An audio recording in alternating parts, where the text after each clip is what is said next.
1997 થી 2012 વચ્ચે જન્મેલા બાળકો આજે યુવાનીને એન્જોય કરી રહ્યા છે. દુનિયા તેમને ઝેન ઝી તરીકે ઓળખે છે. જો કે દુનિયાભરમાં કંપનીઓ ઝેન ઝી કર્મચારીઓને ટ્રેનિંગ બાદ નોકરીમાંથી નીકાળી રહી છે. એક રિપોર્ટ પ્રમાણે 63.5% ઝેન ઝી કર્મચારીઓ ટ્રેનિંગ કે પ્રોબેશન બાદ નોકરી ટકાવવામાં અસમર્થ છે.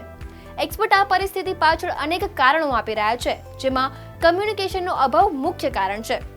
ઇન્સ્ટિટ્યુશન દાવો કરી રહ્યા છે કે ઝેન ઝી કર્મચારીઓ કામ પ્રત્યે બેજવાબદાર છે અને તેઓ વર્ક લાઈફ બેલેન્સ અને રજાઓ પર વધુ ધ્યાન આપે છે. ઝેન ઝી કર્મચારીઓમાં વારંવાર નોકરી બદલવાનું વલણ પણ ખૂબ ઊંચું છે.